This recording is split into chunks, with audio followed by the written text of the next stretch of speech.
Does a lower dose help with mental health side effects? I'm Dr. Megan, the Prednisone Pharmacist, and a YouTube commenter asked this question in response to a video I'd made about the mental health consequences of steroids.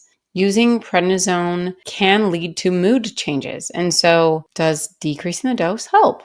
So basically, I think the real question here is, are the mood changes from prednisone a dose-related side effect, or do they happen to everyone? And the thing is, there are lots of mood changes that are possible from prednisone.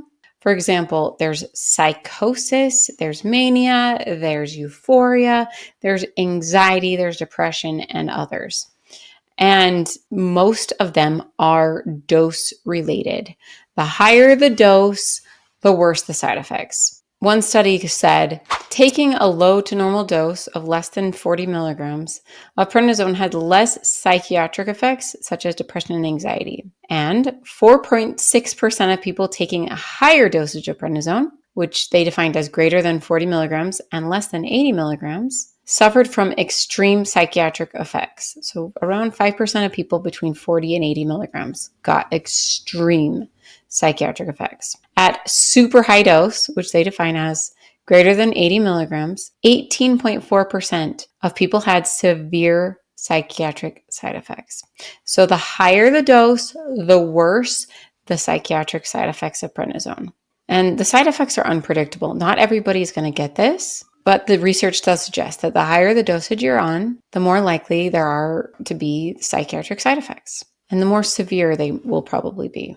So that's why I go back to my adage, always use the lowest effective dose of prednisone. There's no net benefit, as one neurologist said, of taking more than is absolutely needed. If you can get the benefit you need at 20 milligrams, there's no reason to be taking 25 milligrams. If you can get the benefit you need at 5 milligrams, there's no reason to be taking 10 milligrams. It's not going to give you any extra benefit.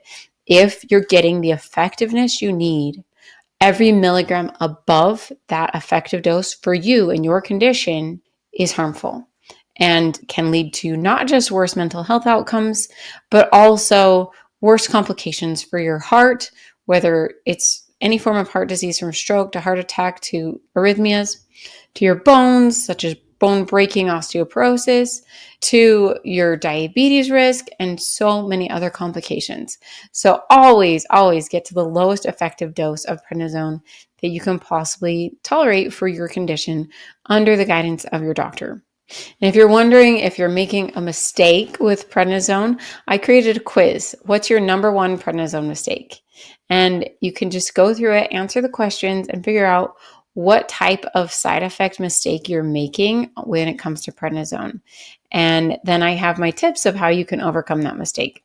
So just click the link below to take my quiz. What's your number one prednisone mistake?